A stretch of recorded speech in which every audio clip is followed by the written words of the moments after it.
اعوذ باللہ من الشیطان الرجیم، بسم اللہ الرحمن الرحیم۔ سورۃ النحل، آیت نمبر 42۔ اب یہاں پر اللہ سبحانہ، آیت نمبر 42، بسم اللہ الرحمن الرحیم۔ وعلی ربہم یتوکلون الذین صبروا وعلی ربہم یتوکلون، اور وہ لوگ جو صبر کرتے ہیں اور اللہ پر توکل کرتے ہیں، اللہ سبحانہ وتعالیٰ نے ان کے لیے جنتیں تیار کر رکھی ہیں، ان کے لیے بہت سارے اجر منتظر ہیں۔ پھر اس کے بعد اللہ سبحانہ وتعالیٰ نے فرمایا، اے نبی صلی اللہ علیہ وسلم، ہم نے تم سے پہلے بھی جب بھی کبھی رسول بھیجے ہیں وہ آدمی ہی، بشر ہی بھیجے ہیں، جن کی طرف ہم اپنے پیغامات وحی کرتے رہے ہیں۔ اہل ذکر سے پوچھ لو اگر تم لوگ خود نہیں جانتے۔ یہاں پر اللہ سبحانہ وتعالیٰ نے ایک بات یہاں پر فرما دی، فَاسْأَلُوا أَهْلَ الذِّكْرِ إِن كُنتُمْ لَا تَعْلَمُونَ۔ انسان اگر علم نہیں رکھتا تو پھر وہ علم حاصل کرے، اور علم حاصل کرنے میں شرم نہ کرے۔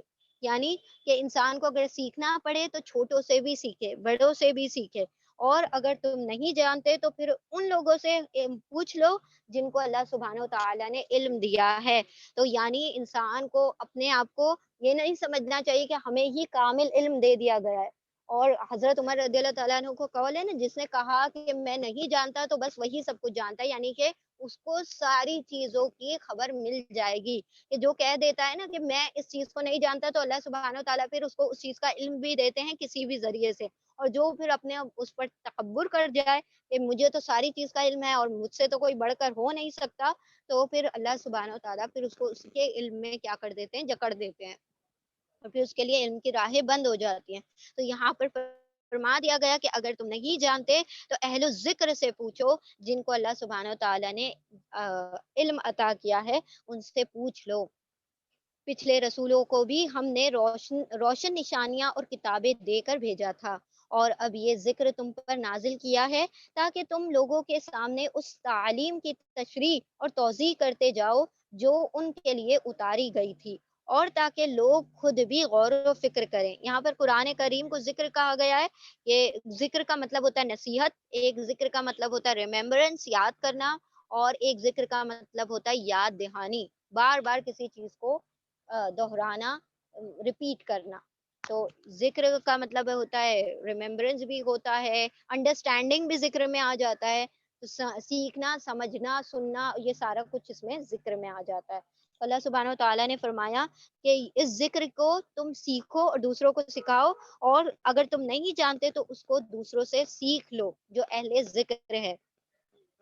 اور پھر کیا وہ لوگ جو دعوت پیغمبر کی مخالفت میں بدتر سے بدتر چالیں چل رہے ہیں، اس بات سے بالکل ہی بے خوف ہو گئے ہیں کہ اللہ ان کو زمین میں دھسا دے، یا ایسے گوشے سے ان پر عذاب لے آئے جدھر سے اس کے آنے کا ان کو وہم و گمان تک نہ ہو، یا اچانک چلتے پھرتے ان کو پکڑ لے، یا ایسی حالت میں انہیں پکڑے جب کہ انہیں خود آنے والی مصیبت کا کھٹکا لگا ہوا ہو، اور وہ اس سے بچنے کی فکر میں چوکنے ہو، اور وہ جو کچھ بھی کرنا چاہے یہ لوگ اس کو عاجز کرنے کی طاقت نہیں رکھتے۔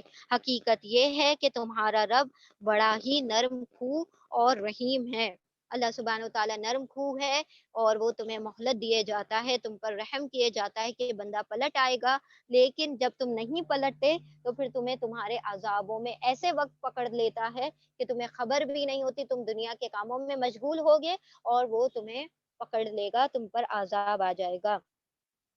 اور کیا یہ لوگ اللہ کی پیدا کی ہوئی کسی چیز کو بھی نہیں دیکھتے کہ اس کا سایہ کس طرح اللہ کے حضور سجدہ کرتے ہوئے دائیں بائیں گرتا رہتا ہے؟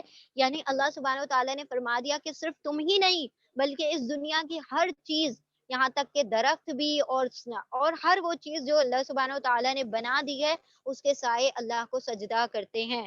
یعنی چاہے بندہ اللہ کے سامنے جھکنا چاہے نہ چاہے، اس کے سائے تو اللہ کے آگے جھکتے ہیں، وہ تو اس کے فرما بردار ہیں۔ سب کے سب اس طرح اظہار عجز کر رہے ہیں۔ زمین اور آسمانوں میں جس قدر جاندار مخلوقات ہیں اور جتنے ملائکہ، سب اللہ کے آگے سجود ہیں۔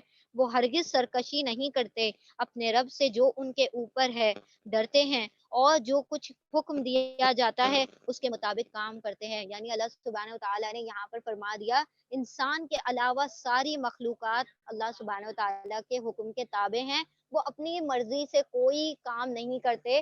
وہ جیسا اللہ نے کہہ دیا ویسے ہی وہ کیا کر دیتے ہیں، سر تسلیم خم کر دیتے ہیں، اور وہ اپنے اختیار کو اپنا حق نہیں سمجھتے. جس طرح ہم کیا کرتے ہیں، اپنے اختیار سے اللہ سبحانہ وتعالیٰ کے سجدے کرنے ہیں تو کرے، نہیں کرنے تو نہیں کر دیے، نمازیں پڑھنی ہے تو پڑھی، نہیں پڑھنی ہے تو نہیں پڑھی. اللہ سبحانہ وتعالیٰ نے فرمایا باقی تمام مخلوقات کو دیکھ لو، حتیٰ کہ جانور ہیں، حشرات الارض ہیں، اور یہ زمین بھی اور یہ آسمان بھی اور یہ چاند سورج بھی اللہ کو سجدہ ریز ہوا کرتے ہیں. یہاں پر سجدہ ہے، سجدہ نمبر 3.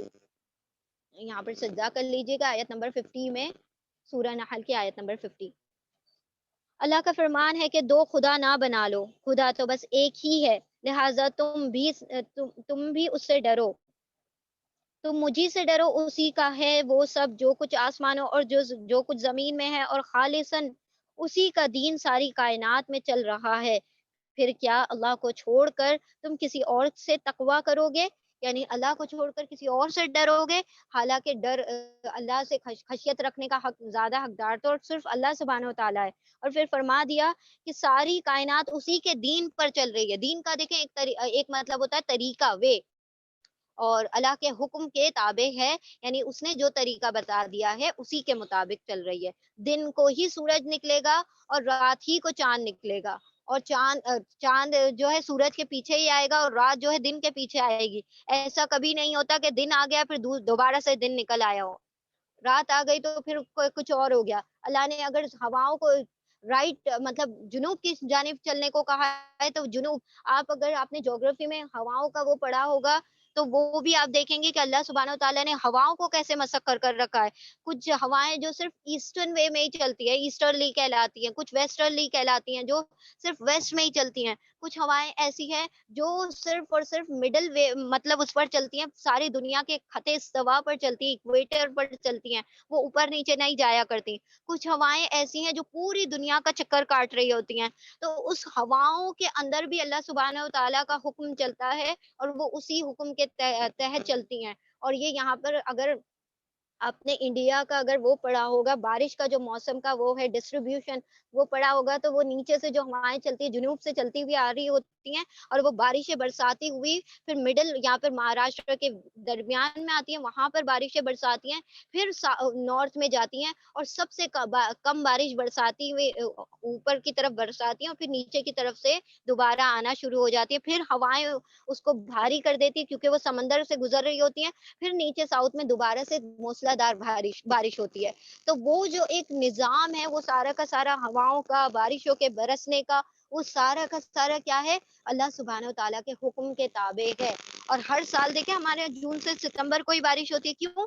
کیونکہ وہ سب اللہ کے حکم کی کیا کر رہی ہیں، پیروی کر رہی ہیں. کبھی ایسا نہیں ہوا کہ جون کی جو بارش ہے وہ جنوری میں برس گئی ہو، یا جو مطلب یہاں پر جو دھوپ نکلنے والی تھی، جو گرمی پڑنے والی تھی مئی میں، وہ کہیں جا کر دسمبر میں پڑ رہی ہو. ایسا کبھی نہیں ہوتا.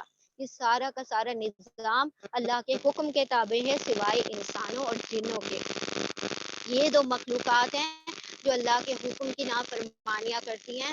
باقی سارے کے سارے اللہ کے آگے سجدے بھی کرتے ہیں، اس کا ذکر بھی کرتے ہیں، اور اس کے حکم کو بھی ویسے ہی مانتے ہیں جیسے وہ حکم دے دیتا ہے.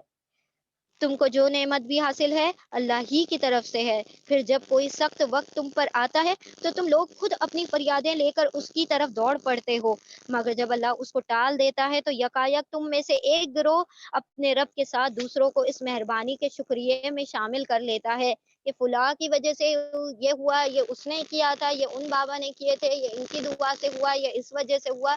اللہ جب راحتیں دیتا ہے تو تم کسی اور کو کریڈٹ دے دیتے ہو، اور جب تکلیفیں آتی ہے تو پھر اللہ کی طرف دوڑ پڑتے ہو. تو مطلب یہ کیسا دوگلا قانون ہم نے نکال رکھا ہے کہ جب خوشیاں ملے تو وہ ساری کی ساری ہماری طرف سے، اور جب دکھ ملے تو پھر وہ کوئی شریکوں کی وجہ سے مل گیا ہے. تو مطلب وہ جب خوشیاں ملتی ہیں تو وہ شریکوں نے دے دی، اور جب دکھ ملتا ہے تو اللہ کی طرف سے ہے. تو یہ تو پھر سراسر ناانصافی کا قانون ہے. شریک کرنے لگتے ہو تاکہ اللہ کے احسان کی ناشکری کرے. اچھا مزے کر لو، ان قریب تمہیں معلوم ہو جائے گا جو تم کرتے تھے. یہ لوگ جن کی حقیقت سے واقف نہیں ہیں ان کے حصے ہمارے دیے ہوئے رزق میں سے مقرر کرتے ہیں۔ خدا کی قسم ضرور تم سے پوچھا جائے گا کہ یہ جھوٹ تم نے کیسے گڑھ لیے، کہاں سے یہ سارے قانون سیکھ لیے کہ تم نے اپنے معبودوں کے لیے ہمارے حصوں میں سے حصہ نکال لیا۔ یعنی کہ تم قربانیاں کرتے ہو تو پھر اپنے بتوں کو چڑھاوے چڑھاتے ہو، آستانوں پہ چڑھاتے ہو، تو یہ کیا، کہاں سے تم نے قانون نکالا ہے، کہاں سے گڑھ لیا ہے، تم نے کہاں سے سیکھا تھا؟ یہ تم سے سوال کیا جائے گا۔ یہ خدا کے لیے بیٹیاں تجویز کرتے ہیں، سبحان اللہ، اور ان کے لیے وہ جو خود چاہیں، جب ان میں سے کسی کو بیٹی کی پیدا ہوتی ہے، پیدا ہونے کی خوشخبری دی جاتی ہے تو اس کے چہرے پر کلوس چھا جاتی ہے اور وہ بس خون کا سا گھونٹ پی کر رہ جاتا ہے، لوگوں سے چھپتا پھرتا ہے کہ اس بری خبر کے بعد کیا کسی کو منہ دکھائے، سوچتا ہے کہ ذلت کے ساتھ بیٹی کو لیے رہے یا مٹی میں اسے دبا دے۔ دیکھو کیسے کیسے برے حکم ہیں جو یہ خدا کے بارے میں لگاتے ہیں۔ بری صفات سے متصف کیے جانے کے لائق تو وہ لوگ ہیں جو آخرت کا یقین نہیں رکھتے۔ رہا اللہ تو اس کے لیے سب سے برتر صفات ہیں، وہی تو ہے سب پر غالب اور حکمت کامل کا مالک۔ یعنی یہاں پر دیکھیں اللہ سبحانہ و تعالیٰ نے فرمایا کہ ان کو جب بیٹی پیدا ہو جاتی تھی تو ان کے دلوں پر ایسے سانپ لوٹنے لگتے تھے اور ان کے چہروں پہ کلوس چھا جاتی تھی، یعنی کہ یہ اپنا منہ چھپاتے ہوئے پھرتے تھے کہ جیسے ہم نے کتنا بڑا گناہ کر دیا ہو، کون سا گناہ سرزد ہو گیا ہو، اور اپنے آپ کو چھپائے چھپائے پھرتے تھے کہ کہیں ہم سے کوئی پوچھ نہ لے کہ تمہارے گھر بیٹی ہو گئی ہے۔ اور اپنے لیے بیٹیوں کو برا جانتے ہیں اور بیٹوں کو اچھا جانتے ہیں، اور اللہ سبحانہ و تعالیٰ کی طرف بیٹیاں تصنیف کر دیتے ہیں، کہتے ہیں کہ فرشتہ اللہ کی بیٹیاں ہیں، تو اپنے لیے بیٹیاں بری لگتی ہیں۔ اور نعوذ باللہ اللہ سبحانہ و تعالیٰ کے لیے تو فرشتے بھی بیٹیاں نہیں ہیں، لیکن اللہ سبحانہ و تعالیٰ نے یہ کمپیئر کیا کہ تم جب اپنے لیے ان کو برا جانتے ہو اور اللہ کے لیے گڑھ دیتے ہو تو کتنے نا انصافی والے تم کام کرتے ہو کہ تم اس کو اپنا رب بھی کہتے ہو، اور وہ چیزیں جس کو تم کراہت محسوس کرتے ہو، جس کو تم برا جانتے ہو، وہ اپنے رب کے لیے چن لیا ہے۔ تو مطلب کیسا قانون تم نے نافذ کر رکھا ہے، اور کہاں سے یہ ساری باتیں گڑھی ہوئی سیکھ لی ہیں کہ جس کا اللہ سبحانہ و تعالیٰ سے تم سے سوال کیا جائے گا۔ اللہ سبحانہ و تعالیٰ تم سے اس بارے میں سوال کرے گا کہ تم نے یہ ساری باتیں کیسے گڑھ لی۔ تو یہ پہلے دور میں ہوا کرتا تھا کہ جس گھر میں بیٹی پیدا ہو جاتی تھی یا تو اس کو زندہ دفنا دیا جاتا تھا، یا اس کو سمندر میں پھینک دیا جاتا تھا، یا اس کو گلا گھوٹ کے یا تو اس کے منہ پر تکیا وغیرہ رکھ دیا جاتا، کسی طریقے سے اس کو زندہ درگور کر دیا جاتا تھا۔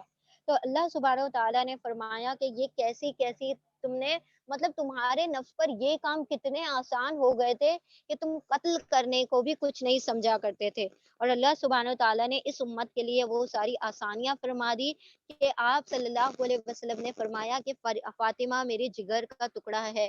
اس دور میں فرمایا جب کہ لوگ بیٹیاں پیدا ہونے پر کیا کرتے تھے، اپنے آپ کو بدترین وہ سمجھا کرتے تھے کہ میرے گھر نحوست پیدا ہو گئی ہے، نجاست پیدا ہو گئی ہے، گندگی پیدا ہو گئی ہے، اور میں اس کو کہیں سے کہیں اس کو ٹھکانے لگا دوں، ورنہ میں لوگوں کو کیا منہ دکھاؤں گا کہ میرے گھر میں کیا معاملہ چل رہا ہے۔ اور آپ صلی اللہ علیہ وسلم اپنی مطلب بیٹیوں کو یہ وہ مراتب بتا کر دیے کہ جب فاطمہ رضی اللہ تعالیٰ عنہا آپ صلی اللہ علیہ وسلم کے گھر میں داخل ہوا کرتی تھی تو آپ صلی اللہ علیہ وسلم ان کے لیے کھڑے ہو جایا کرتے تھے، ان کے لیے اپنے جو چادر اوڑی ہوئی ہوتی تھی اس کو اپنی بیٹی کے لیے بچھا دیا کرتے تھے، اور کہتے تھے کہ میں فاطمہ سے محبت کرتا ہوں۔ یہ سرے عام یہ اعلان کیا کرتے تھے جبکہ لوگ بیٹیوں کو برا جانا کرتے تھے۔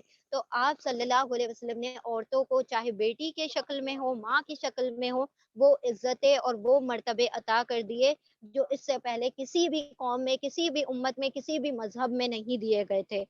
اللہ سبحانہ و تعالیٰ کا شکر ہے کہ اللہ نے ہمیں اس دین میں پیدا کیا اور نبی صلی اللہ علیہ وسلم کی امت میں پیدا کیا، اور واقعی یہ اللہ کا احسان ہے کہ نبی صلی اللہ علیہ وسلم کو اس امت کے لیے چن لیا۔ آیت نمبر 61، اگر کہیں اللہ لوگوں کو ان کی زیادتی پر فوراً ہی پکڑ لیا کرتا تو روئے زمین پر کسی متنفس کو چھوڑا ہی نہ جاتا، لیکن وہ سب کو ایک وقت مقرر تک مہلت دیتا ہے، پھر جب وہ وقت آ جاتا ہے تو اس سے کوئی ایک گھڑی بھر بھی آگے پیچھے نہیں ہو سکتی۔ آج یہ لوگ وہ چیزیں اللہ کے لیے تجویز کر رہے ہیں جو خود اپنے لیے نہیں پسند کرتے، یعنی کہ بیٹیاں، اور جھوٹ کہتی ہیں ان کی زبانیں کہ ان کے لیے بھلا ہی بھلا ہے، ان کے لیے تو ایک ہی چیز ہے اور وہ ہے دوزخ کی آگ، ضرور یہ سب سے پہلے اس میں پہنچائے جائیں گے۔ یعنی اللہ سبحانہ و تعالیٰ نے فرما دیا کہ ہم تمہیں تمہارے عذاب و تمہارے گناہوں پر فوراً نہیں پکڑتے، یہ بھی تمہارے اوپر ہمارا احسان ہے۔ اگر ہم نے تمہیں تمہارے گناہوں پر فوراً عذاب دینا شروع کر دیا ہوتا تو اس روئے زمین پر ایک بھی جان بچی نہ ہوتی، کیونکہ انسان گناہ کرتا اور اللہ پکڑ لیتے تو پھر وہ تو ختم ہی ہو جاتا۔ تو اللہ نے فرمایا کہ ہم نے ساری دنیا کو یہ ڈھیل دے رکھی ہے کہ ان کو فوراً عذاب پر نہیں پکڑا جاتا، البتہ انہیں مہلت دے دی جاتی ہے کہ وہ کہیں پلٹ آئیں یا اللہ سبحانہ و تعالیٰ سے توبہ کر لے، نادم ہو جائیں۔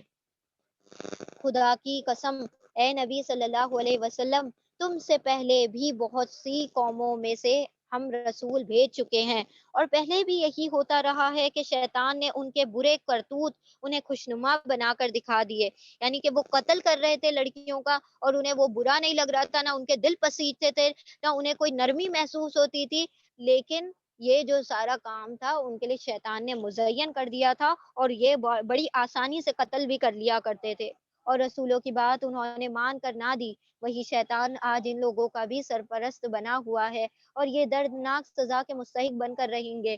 ہم نے یہ کتاب تم پر اس لیے نازل کی ہے کہ تم ان اختلافات کی حقیقت ان پر کھول دو جن میں یہ پڑے ہوئے ہیں۔ یہ کتاب رہنمائی اور رحمت بن کر اتری ہے ان لوگوں کے لیے جو اس کو مان لے۔ یعنی اللہ نے فرما دیا جو رحمت کا طالب ہے تو وہ اس کتاب کو مان لے، اور جو اس سے اختلاف کرے گا تو اللہ سبحانہ و تعالیٰ نے اس کے لیے جہنم تیار کر رکھی ہے۔ تم ہر برسات میں دیکھتے ہو کہ اللہ نے آسمان سے پانی برسایا اور یکایک مردہ پڑی ہوئی زمین اس کی بدولت اس میں جان پڑ گئی، یقیناً اس میں ایک نشانی ہے سننے والوں کے لیے۔ اب یہاں پر پھر سے یسمعون، سننے پر اہمیت دی جا رہی ہے کہ اللہ سبحانہ و تعالیٰ کی بتائی ہوئی نصیحتوں کو جو سنتے ہیں تو وہ کیا کرتے ہیں، اسی سے سبق لیتے ہیں۔ لِقَوْمٍ یسمعون، آیت نمبر 65۔ اور تمہارے لیے مویشیوں میں بھی ایک سبق موجود ہے، ان کے پیٹ سے گوبر اور خون کے درمیان ہم ایک چیز تمہیں پلاتے ہیں، یعنی خالص دودھ جو پینے والوں کے لیے نہایت خوشگوار ہے۔ دیکھیں اللہ سبحانہ و تعالیٰ کی کتنی بڑی وہ اس کے اندر نشانی ہے کہ وہ جو گوبر ہے اور خون، خون جو ہے کیسا ہوتا ہے، لال رنگ کا ہوتا ہے، اور گوبر جو ہوتا ہے اس کے اندر سڑاند ہوتی ہے، بدبو ہوتی ہے، اور نہ ہی خون کا رنگ نہ گوبر کی گندگی اس دودھ میں شامل ہوتی، وہ صاف شفاف سفید رنگ کا دودھ نکل کر آ رہا ہے جانوروں میں سے۔ سبحان اللہ، اللہ سبحانہ و تعالیٰ کی ذات دیکھیں کتنی کامل ہے کہ وہ ایسے ایسے معجزے ہمیں روزانہ دکھاتی ہے، اور ہم اس کے اوپر غور و فکر نہیں کرتے اور انہی چیزوں کو معجزہ سمجھتے ہیں جو کہ فرشتوں کا اتر جانا یا چاند کے دو ٹکڑے ہو جانا یہی معجزے نہیں ہیں، بلکہ یہ چیزیں بھی معجزے ہیں اللہ سبحانہ و تعالیٰ کے، کہ اگر انسان اس میں غور و فکر کرے کہ دیکھیں کہ خون لال رنگ کا ہوتا ہے نا، اگر وہ جب اسی کے درمیان سے بن رہا ہے، اسی کے درمیان ایک نالی سے بن رہا ہے، تو وہ رنگ بھی اگر ذرا سا بھی آ جائے، بھلے ہی دودھ سفید رنگ کا ہو، اگر خون کی ذرا سی بھی اس کے اندر وہ شامل ہو جائے تو وہ تو پنک کلر کا ہو جائے یا کچھ اور رنگ کا بن جائے۔ اور گوبر جیسی چیز جو کہ بہت بدبودار ہوتی ہے، اللہ نے اس کی بو سے بھی اس کو پاک کر دیا، اور انسان اس سے بہت سے فائدے اٹھاتا ہے، وہ دودھ پیتا ہے، اتنا شفاف رنگ کا ہوتا ہے، سفید رنگ کا ہوتا ہے۔ تو اللہ سبحانہ تعالیٰ نے فرمایا اس میں بھی نشانیاں ہیں عقل والوں کے لیے اگر وہ غور و فکر کریں۔ اسی طرح کھجور کے درختوں اور انگور کی بیلوں سے بھی ہم ایک چیز تمہیں پلاتے ہیں جسے تم نشہ آور بھی بنا لیتے ہو، اور پاک رزق بھی، یعنی کہ اگر تم اسے جوس بھی بنا لیتے ہو، کبھی کبھی تم اسے شراب بھی بنا لیتے ہو، اس کو جب فرمنٹ کر لیتے ہو بہت زیادہ، اس کو گلا سڑا لیتے ہو تو پھر اس سے شرابیں بھی بن جاتی ہیں، اور اسی سے بہت سارے پیارے والے مشروب جو کہ جس سے تمہیں طاقتیں ملتی ہیں، وہ بھی تم بہت نیوٹریشن ویلیو والے مشروب بنا سکتے ہو۔ تو ان سے تمہیں طاقت بھی ملتی ہے، اور ان سے تمہیں کیا بھی تم اس سے نشہ بھی کر لیتے ہو، تو تم نے اس کا صحیح استعمال بھی کر سکتے ہو، غلط بھی استعمال کر سکتے ہو، یہ تمہارے اختیار میں کہ تم اس سے کیا کرو۔ یقیناً اس میں ایک نشانی ہے عقل سے کام لینے والوں کے لیے۔ اب یہی دو چیزیں نا، اس سے نبید بنایا جاتا ہے نا، کھجور سے بھی بنتی ہے نبید، وہ جو بھگا کر بنایا جاتا ہے، اور یہ کشمش سے بھی پانی میں انگور کے جو سوکھی ہوئی انگور یعنی کشمش ہوتی ہے اس سے بھی بنتی ہے، تو وہ بھی بڑا طاقت کا ذریعہ ہوتی ہے جس کو بھگا کر پیا جاتا ہے۔ اور دیکھو تمہارے رب نے شہد کی مکھی پر یہ بات وہی کر دی. اب دیکھیں اللہ سبحانہ و تعالیٰ یہاں پر شہد کی مکھی، جو کہ اس سورے کا نام ہے نحل، اس کا یہی مطلب ہے بی، ہنی بی کو کہا جاتا ہے نحل، شہد کی مکھی. اس کے اندر بھی اللہ سبحانہ و تعالیٰ نے بڑا ہی خوبصورت نظام رکھ دیا ہے وہ شہد بنانے کا. صرف ایسے ہی نہیں بن جاتا، یہ جو اتنا سارا شہد ہم ایسے ہی کھا لیتے ہیں، پی لیتے ہیں، اس کے پیچھے لاکھوں کی تعداد میں مکھیاں جو ہوتی ہیں کام کر رہی ہوتی ہیں. دیکھو تمہارے رب نے شہد کی مکھی پر یہ بات وہی کر دی کہ پہاڑوں اور درختوں میں اور ٹٹیوں پر چڑھائی کرتی ہوئے بیلوں میں اپنے چھتے بنا. پہلے تو اس کو گھر بنانے کے لیے اللہ سبحانہ و تعالیٰ نے وحی کی، اور اس کا گھر بھی اپنے آپ میں ایک مثال ہے کہ کس طریقے سے وہ ہیگزاگونل شیپ میں اور اتنے زیادہ اس کے اندر بیلنس ہوتا ہے، اتنی خوبصورتی سے، اتنا ایک ایک جو اس کا سیک ہوتا ہے، وہ جو اس کا گھر کا، وہ بالکل نپا تلا، بالکل میجرمنٹ. اگر ہم رولر سے بنانا چاہیں نا، پینسل سے بھی ڈرا کرنا چاہے، تو ہم ویسا ڈرا نہیں کر سکتے جس خوبصورتی سے وہ اپنے مطلب گھر کو تعمیر کرتی ہیں. پہلے تو اللہ سبحانہ تعالیٰ نے ان کو یہ بتا دیا، کہاں پر ان کے اوپر الہام کر دیا، ان کے اوپر وحی کر دی کہ تمہیں اپنے گھر بنانے کا ہے. انسانوں کے گھروں میں آ کر وہ نہیں بناتی، وہ کہاں پر بناتی ہے؟ ایسے پیڑوں، ایسے درختوں پر، ایسے جنگلات میں اور پہاڑوں پر جہاں پر کوئی زیادہ لوگوں کا آنا جانا نہ ہو، جہاں پر لوگوں کا عمل دخل کم ہو. پہلے تو اللہ سبحانہ و تعالیٰ نے ان کا گھر تعمیر کروایا، پھر اپنے چھتے بنانے کے بعد اور ہر طرح کے پھلوں کا رس چوس. اب یہ جو مکھیاں ہوتی ہیں نکلتی ہیں، اور لاکھوں کی تعداد میں یہ مکھیاں چھتا بنا کر نکلتی ہیں، اور سارے درختوں سے پھل مطلب وہ جو پھول ہوتے ہیں ان کا رس چوستی بھی آتی ہیں. اور پھر وہ رس جو ہوتا ہے مختلف قسم کا ہوتا ہے، کیونکہ ہر درخت کا پھل مختلف ہے، تو پھر اس کا رس بھی مختلف ہوگا. اس کے جو پھول ہوتے ہیں وہ بھی مختلف ہوتے ہیں، تو سب کے اندر جو رس نکلتا ہے تو وہ بھی مختلف ہوتا ہے. تو وہ سارے کے سارے چوس کر آتی ہیں اور اپنے رب کی ہموار کی ہوئی راہوں پر چلتی ہیں. اور اللہ سبحانہ تعالیٰ نے ان کو جو راستے بتا دیے ہیں ان کے اوپر چلتی ہیں. ان کے اندر بھی بہت بڑا کوآرڈینیشن ہوتا ہے ان کے راستے بنانے کا اور ان کے طریقے کا، کہ وہ بتاتی ہیں. ایک مکھی جو ہوتی ہے، جو مین ہوتی ہے، وہ اب ان کے اندر بھی نا بہت ساری کمیونٹیز ہوتی ہیں. ایک ہوتی ہے، ایک کوئن ہوتی ہے جو کہ رانی ہوتی ہے، ایک ورکر ہوتی ہے، ایک سولجر ہوتی ہے، ایک پوری کمیونٹی ہوتی ہے.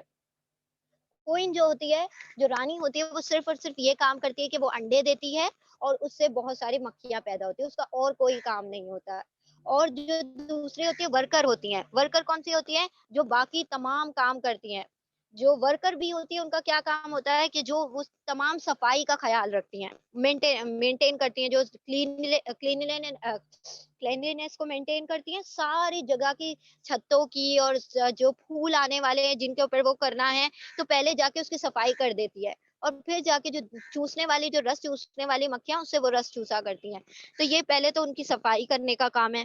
پھر وہ جو چھوٹے چھوٹے لاروے جو پیدا ہو گئے ہیں، جو کوئن نے پیدا کر دیے، انڈے دے دیے ہیں، وہ ان کی حفاظت پر بھی مامور ہے یہ ورکر بھی جو ہوتی ہیں. پھر وہ جو سیل ہوتے ہیں، جو چھتے کے اندر جو سیل بنے ہوئے ہوتے ہیں، ان کو بناتی ہیں یہ ورکر بھی. پھر جو کوئن ہوتی ہے ان کو جا کر کھانا کھلاتی ہے اپنے ہاتھوں سے. یعنی کہ وہ کوئن جو ہوتی ہے وہ بہت بڑی جسامت کی ہوتی ہے باقی مکھیوں کی بنسبت. وہ جو ان کی جو رانی ہوتی ہے اس کی جو سائز ہوتی ہے وہ تھوڑی بڑی ہوتی ہے. یہ جا کے اس کو کھانا بھی کھلاتی ہے اپنے ہاتھوں سے، کیونکہ وہ صرف انڈے دیتی ہے اور وہ اتنی کمزور ہو چکی ہوتی ہے کہ وہ اپنی جگہ سے ہل بھی نہیں سکتی. تو یہی لوگ اس کو اٹھا کر ادھر ادھر جگہ بھی بدلواتے ہیں، یہی لوگ اس کو فیڈ بھی کرتے ہیں، یہی لوگ کھانا وغیرہ بھی کھلاتے ہیں. پھر یہی ورکر والی جو ایک چھتا ہوتا ہے، ایک کمیونٹی ہوتی ہے، جو ان کے اندر ایک سیکشن ہوتا ہے، وہ پھر ہنی بھی اسٹور کرتے ہیں، اور پھر وہ پولینیٹ بھی کرتے ہیں. وہ سارے جو پولن گرین ہوتے ہیں جو پھولوں کے ذریعے سے وہ لے کر آتے ہیں، زیرے بذرے وہ بھی لے کر آتے ہیں یہ لوگ. پھر جو اپنا جو نیسٹ وہ چھتا بنایا ہوا ہے اس کی بھی حفاظت کرتے ہیں. اور ساتھ ساتھ میں یہ جو ڈرونز وغیرہ ہوتے ہیں، جو دوسرے سولجر وغیرہ ہوتے ہیں جو حفاظت کے اوپر مامور ہے، ان کے اندر جو ایک کمیونٹی بنا دی گئی. ایک حصہ ہوتا ہے جو اس میں سے کوئی جو ہوتے ہیں وہ سولجرز ہوتے ہیں، وہ صرف اور صرف کیا کرتے ہیں؟ پہرا دیتے رہتے ہیں. ہر کسی کا پہرا دے رہے ہوتے ہیں کہ کوئن کو کوئی آ کے مار نہ دے. ان کے جو انڈے نکل رہے ہیں وہ جو تعداد سے بھی بہت زیادہ ہوتے ہیں، ان کی حفاظت پر وہ سولجر مامور ہوتے ہیں. تو وہ ہمیشہ پہرا دے رہے ہوتے ہیں، اور ان کا جو تھوڑا سا جو وہ ہوتا ہے نا، جو ان کا جو اپیرٹس ہوتا ہے، ماؤتھ اپیرٹس ہوتا ہے جو سولجر والوں کا، وہ تھوڑا سا مختلف ہوتا ہے، جو کہ مارنے کے کام آتا ہے، جو دوسرے جانوروں سے، دوسرے حشرات سے ان کی حفاظت کرتا ہے۔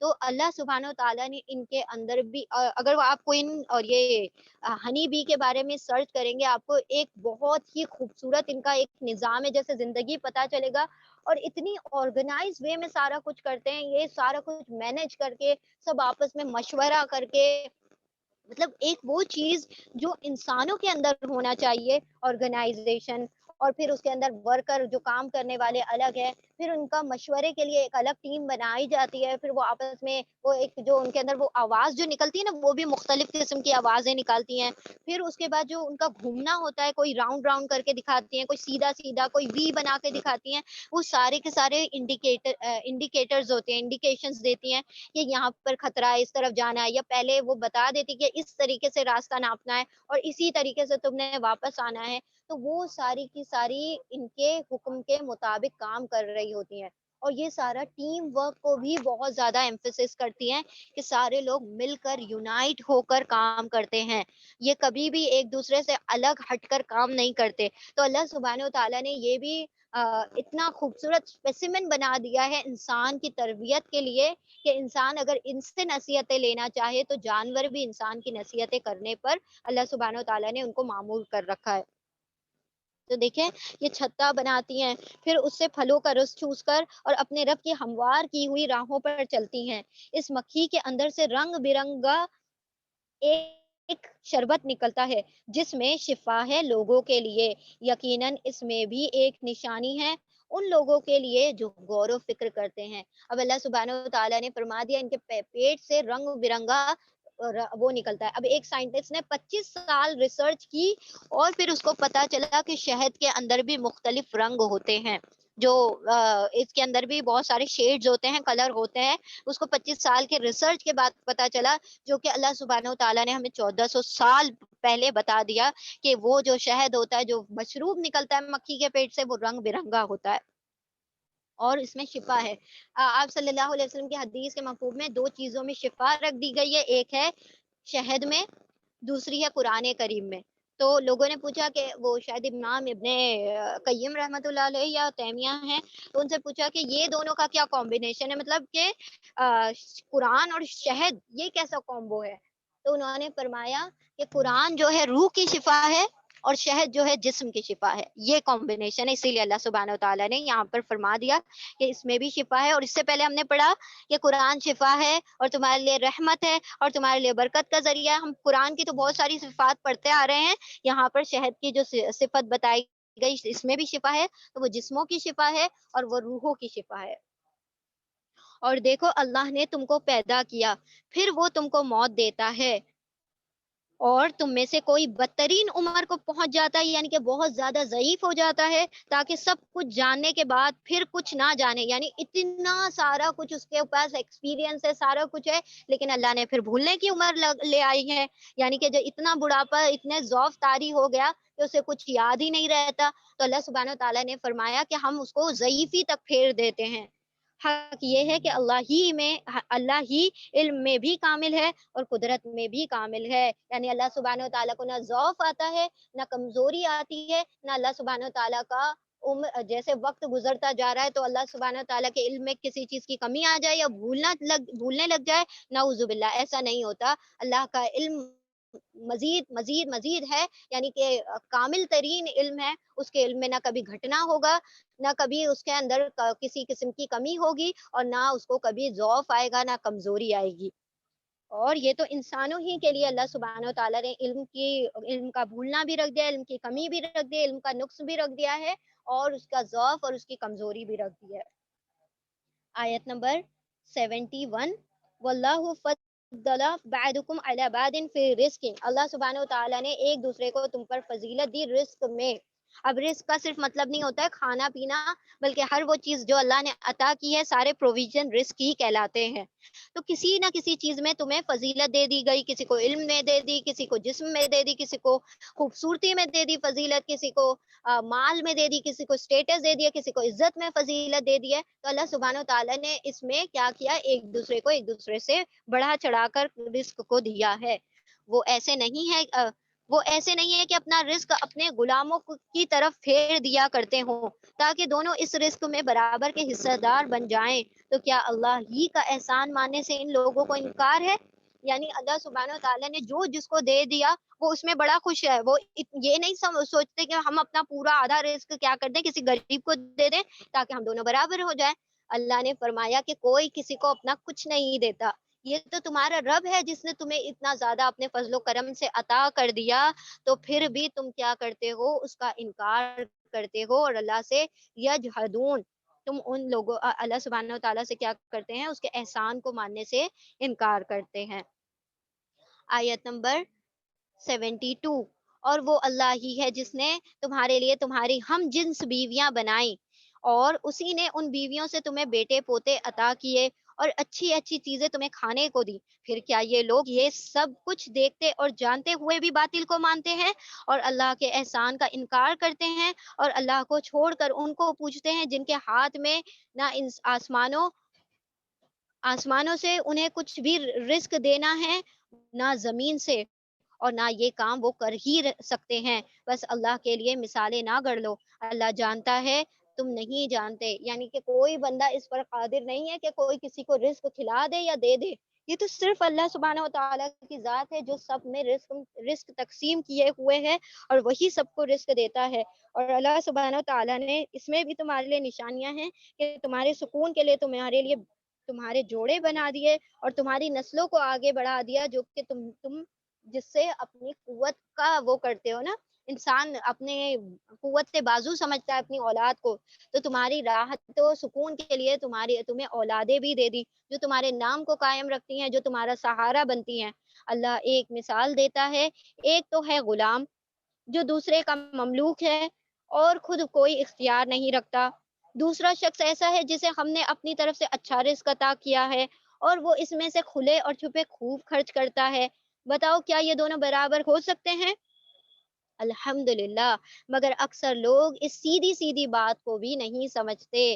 یعنی ایک وہ ہے مخلوق جو کہ اللہ کی محتاج ہے، اور ایک وہ ہے آقا جو سب کو رزق دیے جاتا ہے اور اس کے رزق میں کسی چیز کی کمی نہیں ہو سکتی۔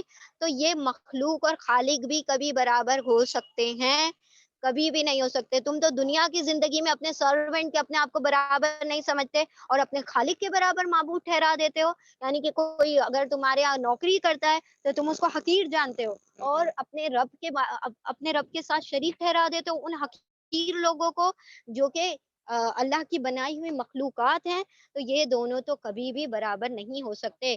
اللہ ایک اور مثال دیتا ہے، دو آدمی ہیں، ایک گونگا بہرا ہے، کوئی کام نہیں کر سکتا، اپنے آقا پر بوجھ بنا ہوا ہے، جدھر بھی وہ اسے بھیجے کوئی بھلا کام اس سے بن کر نہیں آتا۔ دوسرا شخص ایسا ہے کہ انصاف کا حکم دیتا ہے اور خود راہ راست پر قائم ہے۔ بتاؤ کیا یہ دونوں بھی برابر ہو سکتے ہیں؟ یعنی کہ جو اللہ سبحانہ و تعالیٰ نے جس کو ہدایت دے دی تو وہ تو کبھی اس کے برابر نہیں ہو سکتا جو گمراہ کر دے۔ یعنی آپ صلی اللہ علیہ وسلم ہدایت کے راستے لے کر آئے ہیں اور وہ لوگ جو تمہیں گمراہ کرتے ہیں، تو کیا یہ دونوں کبھی بھی برابر ہو سکتے ہیں؟ ہرگز نہیں، یہ دونوں کبھی بھی برابر نہیں ہو سکتے۔ اور زمین اور آسمان کی پوشیدہ حقائق کا علم تو صرف اللہ ہی کے پاس ہے، اور قیامت کے برپا ہونے کے معاملے کچھ دیر نہ لے گا، مگر بس اتنی کہ جس میں آدمی کی پلک جھپک جائے، بلکہ اس سے بھی کم۔ حقیقت یہ ہے کہ اللہ سب کچھ کر سکتا ہے، یعنی کہ اب جو تم قیامت کی جو جلدی مچا رہے ہو، بس اللہ کا کن کہنا ہوگا، پلک جھپکنے سے پہلے یہ قیامت آ کھڑی ہوگی اور اللہ کو یہ سارے کام کرنے میں ذرا سی بھی دیر نہیں لگتی، اور وہ ہر چیز پر قدرت رکھتا ہے۔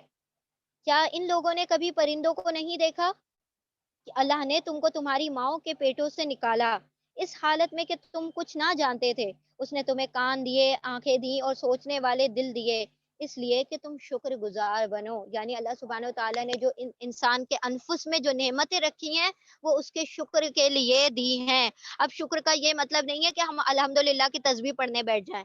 شکر کا مطلب یہ ہے کہ جو چیز دی گئی ہے اس کو اسی خالق دیکھیں. شکر کا ایک مطلب یہ واصف علی واصف نے بتایا ہے کہ شکر کا یہ مطلب ہوتا ہے کہ جس نے جو چیز عطا کی ہے اس کو اسی کی راہ میں خرچ کر دیا جائے.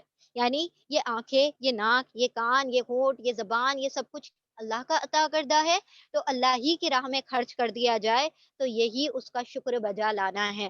یعنی کہ اللہ ہی کی فرما برداری میں یہ آنکھیں استعمال کی جائیں، اللہ کی فرما برداری میں یہ کان استعمال کیے جائیں، یہ حق کو سننے والے کان ہو، حق دیکھنے والے کان ہو اور حرام سے پرہیز کرنے والی آنکھیں ہوں. تو اللہ سبحانہ و تعالیٰ پھر اس کا شکر جو ہوتا ہے، اللہ سبحانہ و تعالیٰ پھر ان شکر کا کیا ہوتا ہے، قدردان ہوتا ہے. تو بندہ ہر اس چیز کا جو اللہ نے نعمتیں عطا کی ہیں اس کا شکر ادا کرے، اس کو اسی کام میں لگا کر جس کام کے لیے عطا کی گئی ہیں. اگر اس کو دوسرے کاموں میں مشغول کر لے گا تو پھر وہ اللہ کی ناشکری کرے گا. کیا ان لوگوں نے کبھی پرندوں کو نہیں دیکھا کہ فضائے آسمانی میں کس طرح مسخر ہیں؟ اللہ کے سوا کس نے ان کو تھام رکھا ہے؟ اس میں بہت نشانیاں ہیں ان لوگوں کے لیے جو ایمان لاتے ہیں. یہ پرندے کیسے اللہ سبحانہ و تعالیٰ نے کھوکھلے سے پیدا کر دیے کہ وہ آسانی سے بآسانی آسمانوں میں اڑتے پھرتے ہیں. کیا تم ایسے اڑ سکتے ہو؟ نہیں. لیکن اللہ نے ان کو کیسے زمین و آسمان کے بیچ اڑتے جاتے ہیں، ایسی سیدھی الٹی فلائٹس کرتے رہتے ہیں. لیکن اللہ سبحانہ و تعالیٰ نے ان کے اندر بھی بہت بڑی نشانیاں رکھ دی ہیں غور و فکر کرنے والوں کے لیے. اللہ نے تمہارے لیے تمہارے گھروں کو جائے سکون بنا دیا. آیت نمبر 79 کہ یہ اس میں بھی تو ایمان والوں کے لیے نشانی ہے لِقَوْمٍ یُؤْمِنُونَ. اللہ نے تمہارے لیے تمہارے گھروں میں جائے سکون بنا دیا. اس نے جانوروں کی کھالوں سے تمہارے لیے ایسے مکان پیدا کیے جنہیں تم سفر اور قیام دونوں حالتوں میں ہلکا پاتے ہو. یعنی کہ جو ٹینٹس وغیرہ ہوتے ہیں تم انہی کی کھالوں سے بنا لیتے ہو. اس نے جانوروں کے صوف اور اون اور بالوں سے تمہارے لیے پہننے اور برتنے کے بہت سی چیزیں پیدا کر دی جو زندگی کی مدت مقررہ تک تمہارے لیے قائم ہے. اس نے اپنی پیدا کی ہوئی بہت سی چیزوں سے تمہارے لیے سائے کا انتظام کیا. یعنی درختوں سے تم سائے پاتے ہو اور پھر تم گھر بناتے ہو پھوس کے اور یہ سارے پتھروں کے، اس سے بھی تمہیں سائے ملتے ہیں. پہاڑوں میں تمہارے لیے پناہ گاہیں بنا دی اور تمہیں ایسی پوشاکیں بخشی جو تمہیں گرمی سے بچاتی ہیں اور کچھ دوسری پوشاکیں جو آپس کی جنگ میں تمہاری حفاظت کرتی ہیں. یعنی گرمی سے بچانے کے لیے جانوروں کے تم کھالو اور اس سے بنا لیتے ہو جو مطلب اس کے بالوں سے ہلکا پھلکا جو ہوتا ہے سامان بنا، اس سے ریشم سے تم بناتے ہو اور کاٹن سے تم بناتے ہو. یہ سارا تمہارے لیے پوشاک بنا دیا. اور پھر تمہارے لیے وہ بھی بنا دیا کہ جیسے لوہے کی تم زرے بختر وغیرہ پہنتے ہو تو وہ تمہاری حفاظت کے کام آتی ہیں، جنگ میں تمہاری حفاظت کرتی ہیں. اس طرح وہ تم پر اپنی نعمتوں کی تکمیل کرتا ہے. یعنی کہ تمہیں اتنی ساری نعمتیں دے دی کہ اس نے تمہارے اوپر ساری نعمتیں مکمل کر دی شاید کہ تم فرما بردار بن جاؤ. لعلکم مسلمون، تم اس کے آگے سرنڈر کر دو، اپنے آپ کو جھکا دو. آیت نمبر 82. اب اگر یہ لوگ منہ موڑتے ہیں تو اے نبی صلی اللہ علیہ وسلم تم پر صاف صاف پیغام حق پہنچا دینے کے سوا اور کوئی ذمہ داری نہیں ہے. یہ اللہ کے احسان کو پہچانتے ہیں پھر اس کا انکار کرتے ہیں اور ان میں بیشتر لوگ ایسے ہیں جو حق ماننے کے لیے تیار ہی نہیں ہیں. انہیں کچھ ہوش بھی ہے کہ اس روز کیا بنے گی جبکہ ہم ہر امت میں سے ایک گواہ کھڑا کریں گے. یعنی کہ ہر نبی کو اس کی امت کا گواہ بنا دیا جائے گا.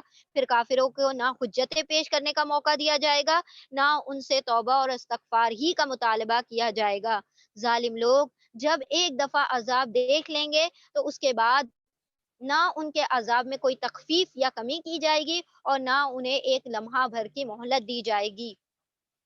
اور جب وہ لوگ جنہوں نے دنیا میں شرک کیا تھا اپنے ٹھہرائے ہوئے شریکوں کو دیکھیں گے تو کہیں گے اے پروردگار یہی ہے ہمارے وہ شریک جنہیں ہم تجھ کو چھوڑ کر پوجتے تھے.